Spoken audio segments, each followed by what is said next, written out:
बच्चों आज हम जो है ना अंदाजा के बारे में पढ़ेंगे, यानी कि एस्टिमेट के बारे में पढ़ेंगे। तो एस्टिमेट मतलब होता क्या है कि जैसे मान लेते हैं कि अगर मेरे पास 5 रुपया है तो 5 रुपया का एस्टिमेट अगर हम आगे की तरफ देखेंगे तो कितना है, पीछे नीचे की तरफ देखेंगे तो कितना है। तो मिसाल के तौर पे अगर हम 1 से लेके अगर हम 5 तक जाते हैं तो ये जो नंबर है हमेशा पीछे की तरफ जाता है, यानी कि पीछे की तरफ का मतलब जैसे मान लेते हैं कि अगर यहाँ पे दिया हुआ है 4, तो ये 4 जो है मान लेते हैं यहाँ पे दिया हुआ है कि 22 है, मान लेते हैं 22 दिया हुआ है, तो ये इसका जो अंदाजा होगा वो 20 के आसपास होगा। किसके आसपास होगा? 20 के आसपास होगा। ठीक है, एक और ले लेते हैं, मान लेते हैं यहाँ दिया है 33, इसका अंदाजा किसके आसपास जाएगा? ये जाएगा 30 के आसपास जाएगा। ठीक है, इस तरह से एग्जाम मतलब हम मिसाल दे रहे हैं। ठीक है, अगर वही अगर 6 से ऊपर जा रहा है, यानी कि अगर हम ले रहे हैं कि 56 ले रहे हैं या 36 ले रहे हैं, ठीक है, कितना ले रहे हैं? 36, तो ये किसके आसपास जाएगा? 40 के आसपास जाएगा। अगर वही 44 ले रहे हैं तो किसके आसपास जाएगा? 40 के आसपास जाएगा।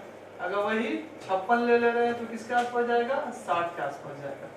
तो अगर यहाँ पे एक ट्रिक दिया हो गया है कि अगर 1 से लेकर 5 तक जाते हैं, मतलब अगर हम नंबर को गिनते हैं यानी अदद को गिनते हैं और 1 से लेकर 5 तक अगर हम जाते हैं, यानी शुरुआती 1 2 3 4 5, और देखते हैं कि 5 के बाद जो है नंबर्स मतलब का, तो 5 के बाद अगर हम जाते हैं तो वो 6 में तब्दील हो जाता है। किसमें हो जाता है?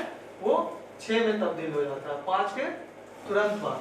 अगर वही 5 के तुरंत बाद 6 में तब्दील हो जाता है, लेकिन अगर वही 5 के पहले अगर हम लेंगे तो वो 1 में तब्दील हो जाएगा। किसमें हो जाएगा? 1 में तब्दील हो जाएगा।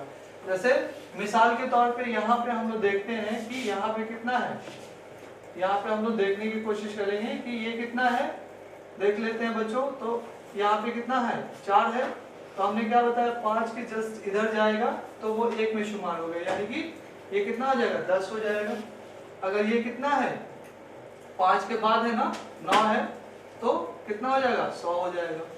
अगर देखते हैं यहाँ पे इकाई दहाई सैकड़ा हजार, तो कितना है? देखते हैं कि कितने नंबर पे है। तो यहाँ देखिए ये 3 है ना, तो ये एक इकाई दहाई दहाई पे जा रहे हैं, यानी कि ये कितना हो जाएगा मेरा? 9600 हो जाएगा। ठीक है, कि 3 के जस्ट उधर, क्योंकि ये 10 नंबर के आसपास जा रहा है। ठीक है, उसी तरह यहाँ पे भी देखेंगे यही सेम चीज है। ये कितना हो जाएगा? ये हो जाएगा, ये हो जाएगा। ठीक है, अब देखते हैं ये 6 है, यहाँ 8 है, तो अभी हमने बताया है कि 6 के जस्ट बाद यानी 6 के तुरंत बाद यानी 5 के तुरंत बाद, तो ये कितना हो जाएगा? 300 हो जाएगा। हो जाएगा ना बच्चों?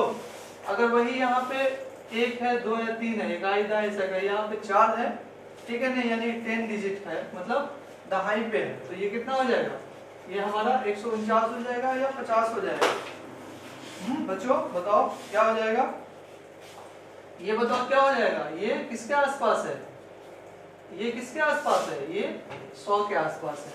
मिसाल के तौर पे यहाँ कुछ दिया गया है, जैसे यहाँ देखिए आप कितने नंबर यहाँ पे देखिए, ये कितने हो जाएगा? ये 500 हो जाएगा। यहाँ पे 2 है ना, तो ये हो जाएगा 70। इसको हम लोग गुना करेंगे तो 7 5 35 और 0 लगा देंगे। ठीक है,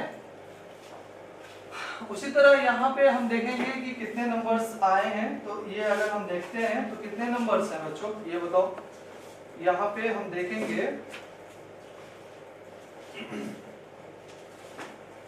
यहाँ पे हम देखेंगे कितना है। देखो यहाँ पे 1 2 3 4 बार इकाई दहाई सैकड़ा हजार 10,000, तो ये कितना हो जाएगा? ये 16,000 के आसपास जाएगा। क्यों? क्योंकि 5 है 8 है और 7 है ना, क्योंकि अब ये 5 के जस्ट बाद। अब देखो यहाँ पे कितना है? 1 2 3 इकाई दहाई सैकड़ा हजार, तो क्या होगा? यहाँ पे 3 जो है किधर की तरफ जा रहा है? उधर की तरफ जा रहा है, तो ये कितना हो जाएगा? ये हो जाएगा हमारा कितना? 4000, यानी कि टोटल मिलाएंगे तो कितना हो जाएगा? 20,000 आ जाएगा। ठीक है, तो एस्टिमेशन का मतलब यानी कि अंदाजा का मतलब बस ये ध्यान रखना है कि 1 से लेके 5 तक अगर जाएंगे, तो अगर मान लेते हैं 1 से लेके अगर 4 तक जाते हैं, ठीक है, 5 के जस्ट ऊपर जाएंगे तो ये कंडीशन ऐसे हो जाएगा। ठीक है, ये याद रखने की जरूरत है। 1 से लेके 4 तक जाएंगे और जैसे 5 आता है तो वो चेंज हो जाता है। ठीक है, जैसे यहाँ पे देख लेते हैं बच्चों, ये कितना था, 5 था ना, तो 5 था, तो यानी कि अगर 95 है तो ये किसके आसपास जाएगा, 100 के आसपास जाएगा। ठीक है, जा सकता है। ठीक है, तो ये यहाँ पे देखो, यहाँ पे कितना है ना, अगर वही 9558 रहता तो कितना हो जाता, बताओ कितना हो जाता है यहाँ पे, ये हो जाता आपको, ये छोड़ दो इसको रहने दो। तो इसको इतना प्रैक्टिस करने की जरूरत है, और बुक निकालिए, इसको बनाइए, समझिए, आपको आसान होगा एस्टिमेट समझने में या अंदाजा समझने में। ठीक है, इस तरह से बहुत सारे और भी मिसाल हैं जो कि आपको किताब में मिलेंगे, उसको आपको प्रैक्टिस करना है। ठीक है।